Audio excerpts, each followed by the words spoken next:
예, 오늘 우리 주인 하나님의 말씀은 창세기 22장 1절입니다.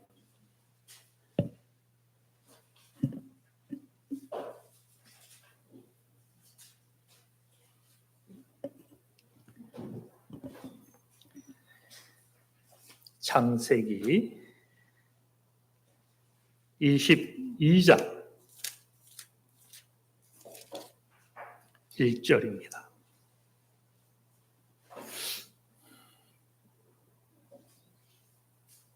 예, 27쪽이죠. 예, 받들어 봉독합니다. 그 일 후에 하나님이 아브라함을 시험하시려고 그를 부르시되 아브라함아 하시니 그가 이르되 내가 여기 있나이다. 아멘. 22장은 우리가 아는 것처럼 하나님의 시험이 등장하는 어떤 시험입니까? 내 아들 이삭을 모리아 산에서 하나님의 번제로 바쳐라. 엄청난, 이걸 시험이라 해야 됩니까? 시험의 범주를 넘어 있는 사건이 오늘 본문에 등장하죠. 그런 까닭에 이 22장은 그저 한두 번 묵상하고 지나갈 수가 없는 모리아 산에 다다르는 이 모든 과정, 거기서 여호와 이레라는 하나님의 일을 보는 과정, 이 여정을 우리는 앞으로 묵상할 것인데 최소한 오늘 본문을 포함한다면 10번, 거의 한 절에 하나씩 하나님의 약속에 나아가는 여정을 우리는 묵상하게 될 겁니다. 본격적인 여정의 시리즈는 다음 시간이나 그 이후에 하겠고요. 오늘은 시험을 이기는 길. 우리 명절이죠. 명절에 사람을 만납니다. 무엇할 가능성이 많습니까? 시험에 빠질 가능성이 많죠. 사람과 사람의 관계, 하나님과 나 사이의 관계보다 만만치가 않죠. 하나님은 내어주시고 우리를 섬기시고 그렇게 하나님의 의와 사랑으로 돌보시는 하나님이지만 세상 한가운데 우리가 자기를 내어줄 때 거기는 시험이 있고 때로는 환난이 있고 거기는 인내가 있고 눈물이 있는 것. 우리는 이 시험을 당할 때 어떻게 해야 할까? 제가 여정을 하지만 다음 주라고 하지 않은 것도요. 오늘로 끝을 낼지 한 번 더 할지 시험을 이기는 길, 이 주제가 만만치가 않습니다. 제가 오늘 찬양할 때에도 뒤로 물러나지 아니하고 원고를 한 번 더 보았어요. 원고를 쓰면서 오늘 아침에도 다시 수정하고 또 새로운 영감이 있었지만 다 고치지 못해. 무엇을 섞는가 확인한다고 찬양하는 동안 제가 서서 원고를 본 거예요. 그만큼 이 주제는 간단하지가 않습니다. 시험이 올 때 우리는 어떻게 해야 될까? 더 질문하면 그 시험이 어디로부터 오는가? 과연 하나님에게로서만 오겠는가? 묵상할 게 한두 가지가 아닌 거예요. 오늘 간단히 보고 다음에 한 번 더 할지 그걸 하나님께 맡겨야 되는 거고요. 명절 앞두고 또 너무 많이 달려가면 힘들겠죠. 시험 어떻게 해야 하나? 오늘 창세기 22장 1절 가지고 묵상할 것인데요. 오늘 이 말씀의 핵심은 하나님이 아브라함을 시험하시려고이지만 사실 집중해보면 놓칠 어떤 단어가 보이죠. 무엇이 보입니까?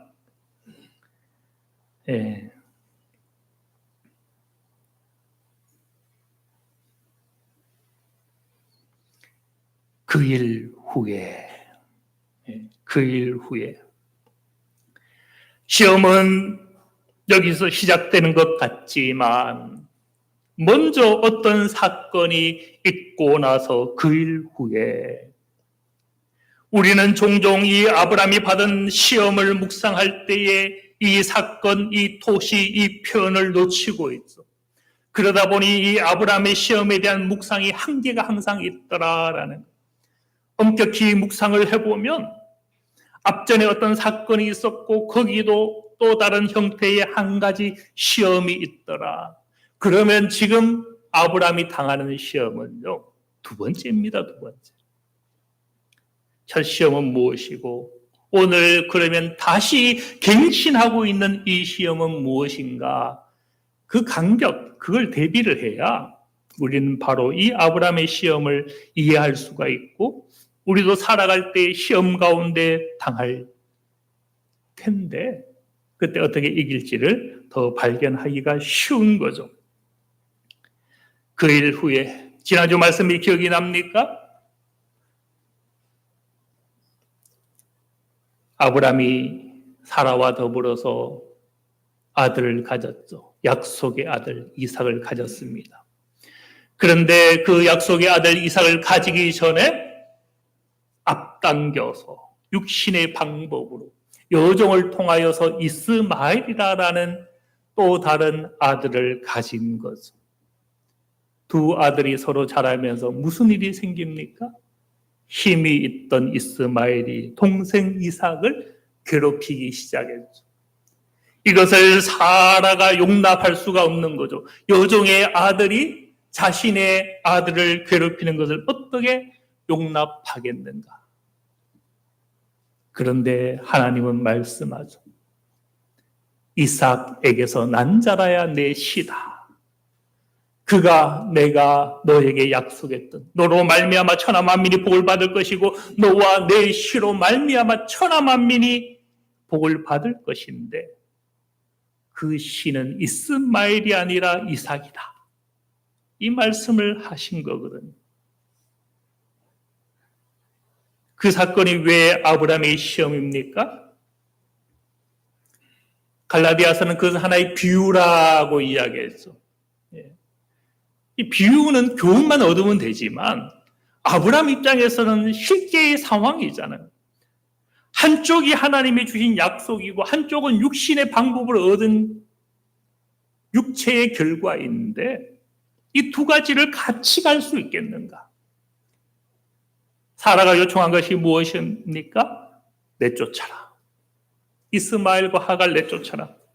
근데 아브라함은 하나님의 백성이잖아요. 하나님은 어떤 하나님입니까? 함께 하시는 하나님, 위로의 하나님, 사랑의 하나님이잖아요. 비록 자기 육신의 방법으로 그렇게 했지만 과연 내어칠 수 있겠는가? 아브라함에게 이거는 큰 시험이죠. 그런데 하나님은 무엇이라고 말씀하셨어요? 어떻게 보면 이해할 수 없는 창조하신 하나님, 창조하신 세계를 돌보시고 긍휼히 여기시고 용서하시는 그 하나님. 그런데 하나의 비유요, 교훈이요, 약속을 명확하게 하기 위하여서 무엇이라고 말씀하신 겁니까? 저 사라의 말을 다 들어라. 내어 보내라라는 것. 내가 준 약속은 이스마엘이 아니라 이삭이다. 인간적으로는 용납이 안 되죠. 도대체 그 하나님은 정의의 하나님입니까? 따질 수가 있는 거죠. 어떤 면에서 이것은 아브라함의 큰 시험과 같은 것이었죠. 아브라함은 어떻게 했어요? 순종했죠. 이것을 다 지금 이야기하기는 한계가 있습니다. 정말 그러면 하나님은 사랑의 하나님이 아니네요. 꼭 그렇지만은 않습니다. 우리가 시간상 묵상을 다 하지 못했습니다만 그 이하에 읽어보면 17절이나 거기는 무슨 약속이 나타납니까? 이스마엘이 장차받을 복, 하나님의 축복의 약속이 나타나죠. 그렇게 보면 그 약속이 너무 명확한 거예요. 오늘 이 시대를 보면. 최소한 이스마엘의 후에는 무엇을 얻었습니까? 석유를 얻었죠. 석유를. 많은 민족과 나라를 이루었고 그 후예들이 엄청난 세력을 가지고 있죠. 이 땅에서. 그걸 다 지금 이야기할 수는 없고 그 일 후라는 것은 이것을 뜻합니다. 이걸 영적으로 해석한다면 첫 시험을 마친 후에 하나님이 또 무엇을 하셨다? 아브라함을 시험하시려고. 그것은 어떻게 보면 예고편인 거예요. 본편 시험이 따로 있더라. 본편이 따로 있다. 네. 본편은 무엇에 대한 겁니까? 오늘 본문에 나타나지 않지만 누구를 내어놓으라는 거예요. 이삭. 아니, 조금 전에는 누굴 내어놓으라 했어요? 너가 치고 있는 이스마엘을 내보내라라는 것은 너의 품에서 내어놓으라라는 거잖아. 그런데 이제는 누구까지? 이삭까지. 이해할 수 있습니까? 사실 더 이해할 수 없는 것은 무엇이겠어요? 하나님은 독생자 누구를 내어놓으셨습니까? 예수 그리스도를 십자가에 내어놓으셨잖아요. 이런 하나님을 우리는 어떻게 이해할 수 있겠는가? 네. 큰 의미에서 비유입니다. 비유지만 제가 이걸 비유라고 강조하기가 애매한 게 신천지 탓이에요. 신천지 탓. 모든 걸 비유풀이로 접근하니까. 네. 큰 그림에서 비유적인 것이 있고 비유는 계시의 한 방편이지 전부가 될 수는 없다. 그런 까닭에 제가 그 부분은 그 정도로 이야기하도록 합니다. 그 일 후에 하나님이 아브라함을 시험하시려고 첫 시험과 나중 시험, 오늘 본문은 엄격히 말하면 두 번째 시험인 거예요. 두 번째 시험이 의미하는 것이 무엇인 것 같습니까? 아브라함은 결단했죠. 물론 그 시험은 직접적으로 하나님이 주신 게 아니었습니다. 자신의 육식의 정욕으로 말미암아 그 일을 앞당겨 버린 거죠. 하나님이 내 시로 말미암아 천하 만민의 복을 받으리라라는 약속을 하셨는데 아무리 기다려도 그것이 생명이 나지 않으니까 어떻게 했습니까? 종의 여인을 통하여서 자신의 방법으로 그것을 앞당겨 버렸죠. 하나님의 약속은 하나님이 일하게 하셔야 되는데 자신의 방법으로 했죠. 사실 이것도 신천지와 상관이 있습니다. 신천지는 하나님의 약속 복음을 어떻게 지금 전파합니까? 하나님의 방법으로 전파합니까? 속임수로 합니까? 처음부터 끝까지 다 거짓말로 하죠. 거기서 결정이 난 거예요. 이단이다라는 것이 거기서 명확해집니다. 하나님의 복음은 살아있잖아요. 진리는 살아있고 권세 있고 진리인 까닭에 진리가 당신의 진리를 드러내는 것이지 우리 인간의 수단과 방법에 의해서 복음이 확장될 수는 없다. 오히려 이 땅에 복음이 편만하게 증거되려면 교회가 무엇할 때에 약함의 통로로 당신을 내어줄 때에 복음이 세계에 전파되는 것이지 교회가 힘을 가지는 순간 복음은 축소되더라. 세상 역사는 그걸 성경은 그것을 보여줘요. 사도 바울을 통해서 온 로마와 소아시아의 복음이 전파될 때에 사도 바울이 대단한 웅변가였고 설교가였고 그렇게 복음을 전파했습니까? 가는 곳마다 돌로 맞으며 쫓겨나며 그렇게 복음을 증거했죠. 하나님의 복음은 말 잘하는 자의 입술을 사용하지 않더라. 고린도 교회는 사도 바울을 어떻게 비난을 했습니까? 편지는 대단한데 입술이 둔한 자가 아니냐. 그렇게 사도 바울을 평가했거든. 하나님의 복음은 복음이기 때문에 복음인 것이지 전하는 자가 말 잘해서 복음이 아닌 것. 진리는 그 자체가 진리이기 때문에 복음이 확장되는 것이지 교회가 프로그램을 잘하고 총동원 전도주의를 잘 기획하고 많은 선물을 준비하고 겉으로 교회는 확장이 될 수가 있습니다. 그러나 하나님의 나라의 확장은 거기에 없는 거예요. 더 나아가. 근데 신천지는 어떻게 확장하고 있어요? 거짓말. 사람을 속이잖아요. 최소 6개월로 속이죠. 그렇게 해서 에, 흔히 자기들이 이야기하는 신천지 강사를 통해서 6개월간 만나게 하고 나서 그 이후에 비로소 자기의 정체를 드러냈어. 오늘 사실 그 얘기할 시간은 없는데 넘어가야 될 것 같아요.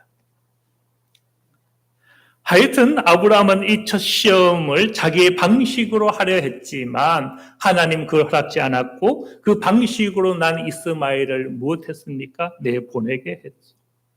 그런데요, 하나님은 그것으로 만족하지 않더라. 이게 어떤 의미인가 하면 이런 거예요. 육의 기업, 육의 유업으로 난 이스마엘이 있고 하나님의 약속에서 난 영의 기업인 이삭이 있습니다. 그런데 아브라함은 첫 시험을 통해서 한 관문을 넘어섰는데 그게 육의 기업을 내려놓는 사건이었습니다. 알고 보면 아브라함이 시험을 이긴 것은 두 가지 중에 한 가지인 거예요. 반쪽이더라.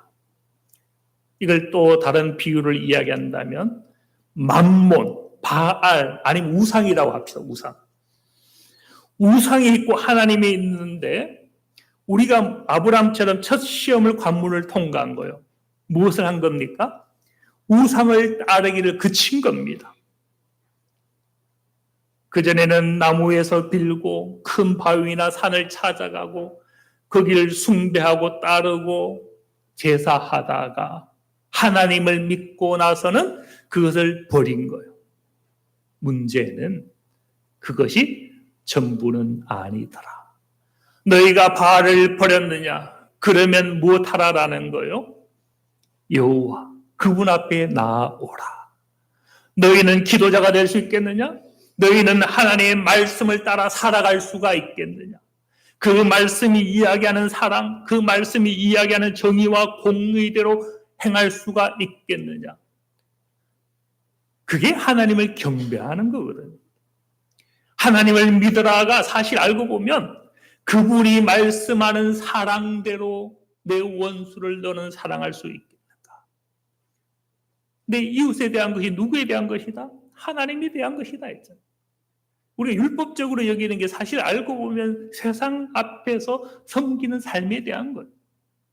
종교적인 것 같지만 그게 사회적이더라라는 거죠.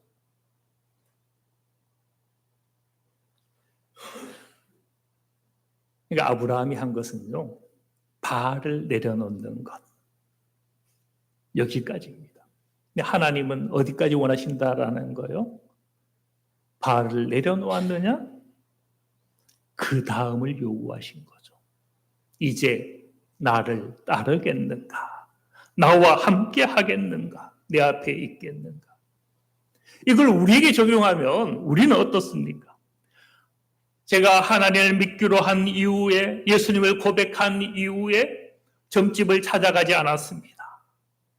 그리고 그전에는 맘몬을 좋아하고 그렇게 재물 모으는데 욕심이 많았지만 이제는 어느 정도 내려놓고 이웃을 섬길 줄도 알고 베풀 줄도 알고 그렇게 살아갑니다. 사실 이건 이제 두 번째이긴 한데 하여튼 우리는 지금 점집을 찾아가지 않습니다. 운세를 하지도 않아요. 그러면 그게 전부이겠는가? 주를 따르는 삶은 우리가 살아가고 있는가? 주님 계신 곳에 우리는 머무는가? 우리는 기도자인가? 말씀에 순종하는 자인가? 내 삶을 하나님 앞에 드리는 인생인가? 하나님은 아브라함을 통해서 거기까지 보고자 하고 있더라 이것이죠. 오늘 본문이 말씀 묵상이 간단한 게 시험 하나만 등장하는 줄 알았더니 먼저 하나의 시험이 등장하고 또 다른 시험이 등장하더라. 하나님은 항상 우리가 토약하는 신앙을 원하더라. 두 번째 시험은 참 애매합니다. 첫 시험은요, 아브라함이 물론 근심했어요. 왜 이스마엘을 내어 보내야 되니까. 하갈을 내어 보내야 되니까. 비록 여종의 아들이지만 그동안 함께 했는데, 자식이 없을 때 자식을 낳아주었는데, 또 이삭이 태어나기 전까지는 독생자였는데, 그걸 내어쳐야 되니 이 아브라함의 가슴이 찢어지는 거죠. 그럼에도 불구하고 아브라함은 무엇했습니까? 그 씨는 내가 준 약속이 아니다. 내 자손이라 칭할 자는 아브라함으로 말미암는다라는, 이삭으로 말미암는다. 이 말씀 아래 순종하고 내어 보내었죠. 첫 시험은요, 근심하긴 했지만 나름 명확했어요. 육의 수단을 내려놓고 약속을 붙잡는 것이었잖아요. 두 번째 시험은 뭡니까? 이삭을 내어놓아라. 육을 내려놓고 약속을 붙잡는 것은 어떤 의미에서 결단하기가 분명했는데, 이제는 무엇까지? 어떤 의미에서 약속까지도 내려놓아라. 왜? 이삭은 약속이니까. 하나님이 주신 유업이잖아요. 그것도 내려놓아라. 모호하잖아요. 과연 내가 이것을 순종하면 하나님의 약속을 내가 지키는 것인지, 그 약속을 포기하는 것인지, 하나님이 이 시험을 통해서 내게 요구하는 것이 단지 맹목적인 순종을 요구하는 것인지, 그럼에도 불구하고 약속을 붙잡기를 원하는 것인지 모호하더라라는. 그런데 아브라함은 못했어요. 여기까지 순종을 했죠. 왜요? 사실 이 두 번째 시험에 대한 순종도요, 약속을 내려놓는 것이 아니라 약속을 붙잡는 겁니다. 하나님의 약속이 이것이었잖아요. 분명히 새롭게 아브라함이 일러준 약속.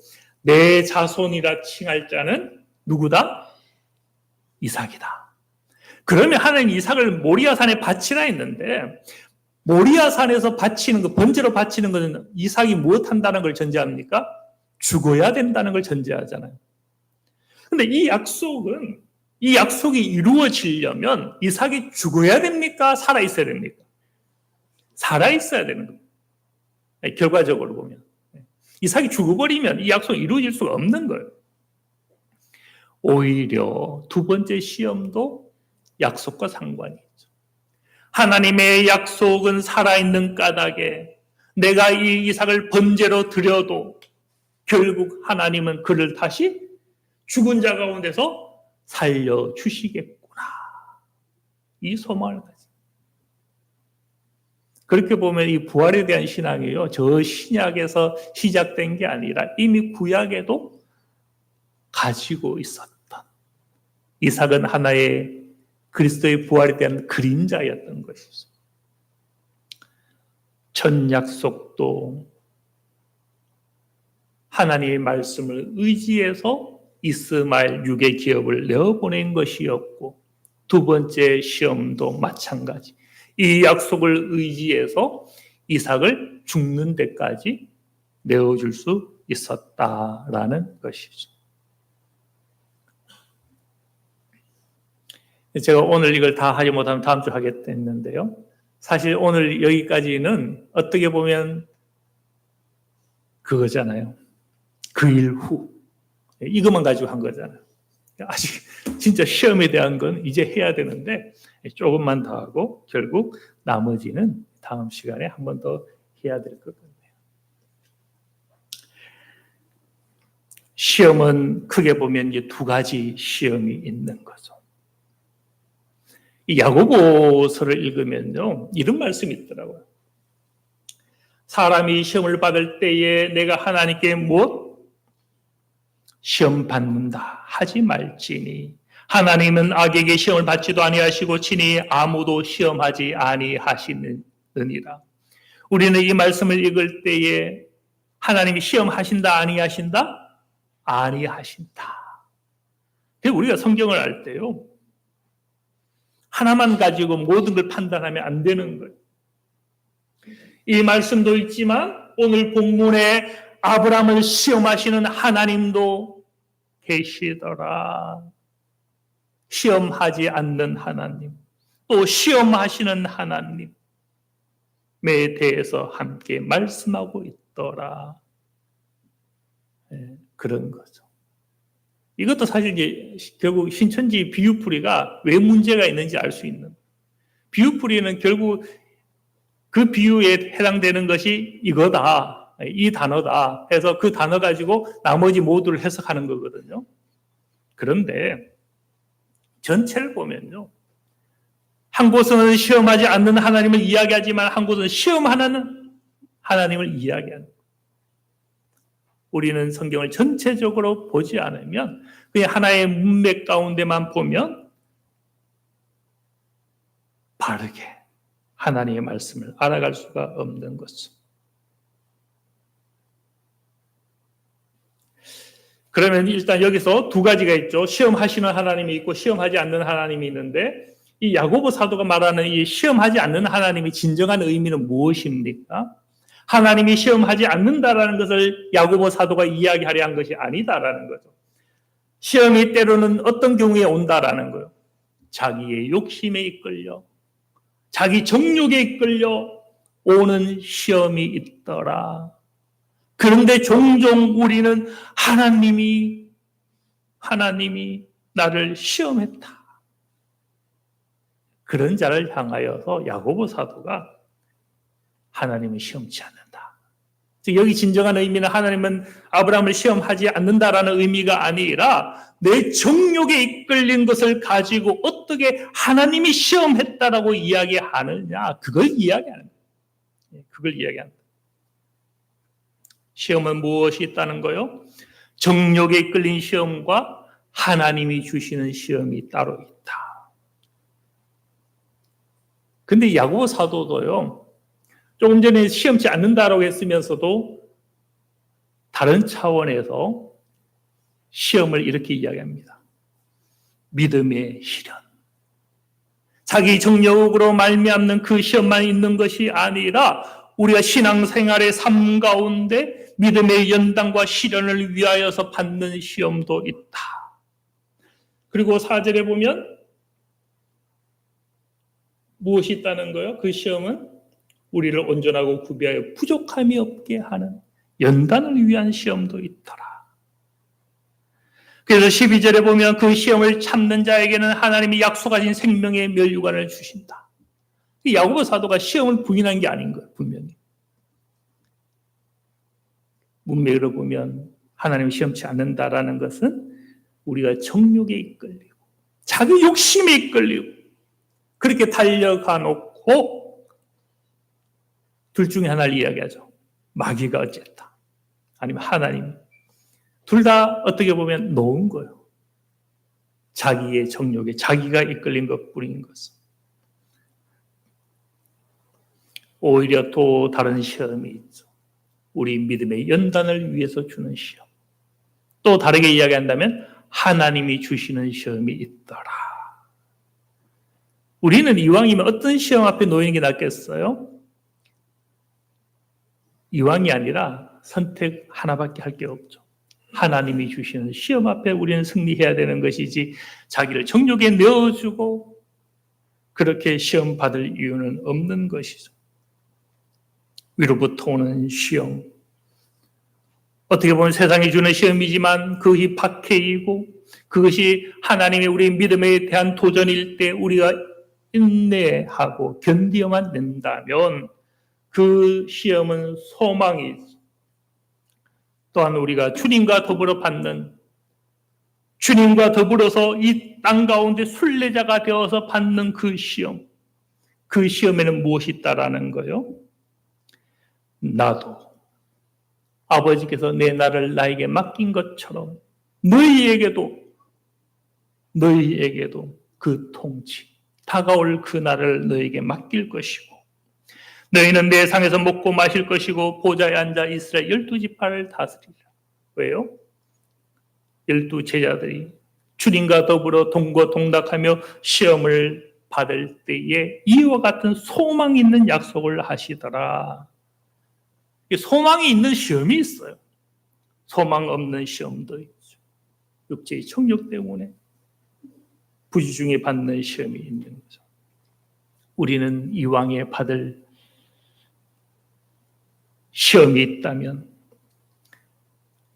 연단과 믿음의 실현과 상급을 바라보는 그런 은혜의 시험 가운데 오히려 응답하는 은혜가 있으시길 바랍니다. 예. 오늘 그냥 이 정도 해야 될 것 같아요. 너무 많이 나가면 힘들 것 같고, 예.